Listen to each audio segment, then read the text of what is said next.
दोस्तों नमस्कार, मैं हूं तेज बहादुर कुंज और आप देख रहे हैं भारतीय दुआ प्रहरी। मोहन भागवत जी ने भारतीय जनता पार्टी को दिखाया आईना। जी हां, आपने सच सुना। हम आपको बताना चाहते हैं कि आरएसएस के प्रमुख मोहन भागवत जी हैं ने भारतीय जनता पार्टी को और प्रधानमंत्री सहित कई दिग्गज नेताओं को एक सत्य का आईना दिखा दिया है।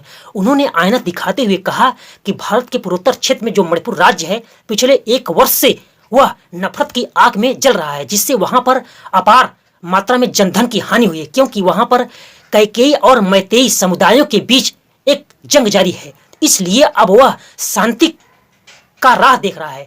पहले आप मोहन भागवत जी की इस वीडियो क्लिप को देख लीजिए तो स्पष्ट जाएगा। अब 1 साल से मणिपुर शांति की राह देख रहा है। उसके पहले 10 साल शांत रहा। पुराना गन कल्चर समाप्त हो गया ऐसा लगा, और अचानक जो कलह वहां पर उपज गया या उपजाया गया, उसकी आग में अभी तक जल रहा है, त्राही त्राही कर रहा है। कौन उस पर ध्यान देगा?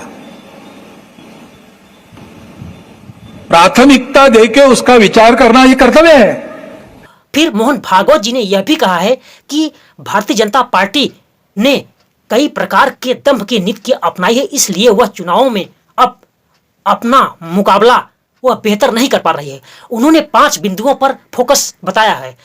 हम आपको बताना चाहते हैं कि आरएसएस की एक पत्रिका है ऑर्गेनाइजर, जिन्होंने 5 बिंदुओं पर फोकस किया है। इस वजह से भारतीय जनता पार्टी अब उतना अच्छा सफलता प्राप्त नहीं कर पा रही है। इसको आप भी देख लीजिए। हम आपको बताना चाहते हैं कि विपक्ष के कई नेताओं ने मोहन भागवत जी के इस बयान को लेकर मोदी जी पर निशाना साधते हुए कहा कि प्रधानमंत्री, अब आप मोहन भागवत जी के विचारों पर गौर करिए, ताकि समाज और देश को एकता के सूत्र में बांधा जा सके। पवन खेड़ा जो एक कांग्रेस के नेता हैं, उन्होंने कहा है कि आप भागवत जी ने जो बात कही है वह सत्य और सटीक है, लेकिन अब बहुत देर हो चुकी है।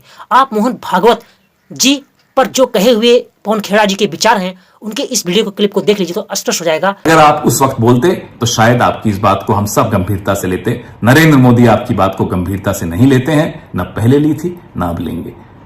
आपको बोलना, आपका स्वागत है, आप बोलते। मोहन भागवत जी, कल आप का भाषण सुना, आपका वक्तव्य सुना, पक्ष प्रतिपक्ष के क्या संबंध होने चाहिए उस पर आपकी व्याख्या सुनी, राजनीति में शुचिता पे आपकी चर्चा सुनी। एक बात बताइए, जब आप बबूल के बीज लगा रहे थे तो क्या आम की उम्मीद कर रहे थे? और जब आम के फल नहीं मिले तो क्या माटी को दोष दोगे? ये बीज आप ही ने लगाए हैं। जो आज बबूल का एक वृक्ष है, वृक्षासन लगाता हुआ दिख रहा है, ये आप ही ने लगाया था। अब बोलकर क्या फायदा? जब हाथरस में एक दलित बच्ची का बलात्कार होता है, हत्या हो जाती है, तब आप चुप रहते हैं। जब देश की राजधानी के बाहर सड़क पर मौसम और पुलिस की मार झेलता हुआ किसान बैठा होता है, तब आप चुप रहते हैं। जब बिल्किस बानो के बलात्कारियों को रिहा किया जाता है, उनका आप ही के वैचारिक बंधुओं द्वारा स्वागत किया जाता है, तब आप चुप रहते हैं। जब अखलाक और पहलू खान की निर्दयतापूर्वक हत्या की जाती, तब आप चुप रहते हैं।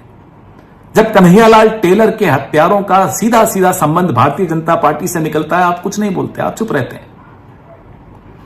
जब मध्य प्रदेश के सागर या गुना में या उत्तर प्रदेश के लखनऊ में दलितों के मुंह में पेशाब फेंका जाता है, डाला जाता है, आप तब भी चुप रहते हैं। अब बोलकर क्या फायदा? अब आप अप्रासंगिक हो चुके हैं मोहन भागवत जी, और आपको अप्रासंगिक किया है आपकी चुप्पी ने, आपको अप्रासंगिक किया है नरेंद्र मोदी ने, अमित शाह ने, भारतीय जनता पार्टी ने।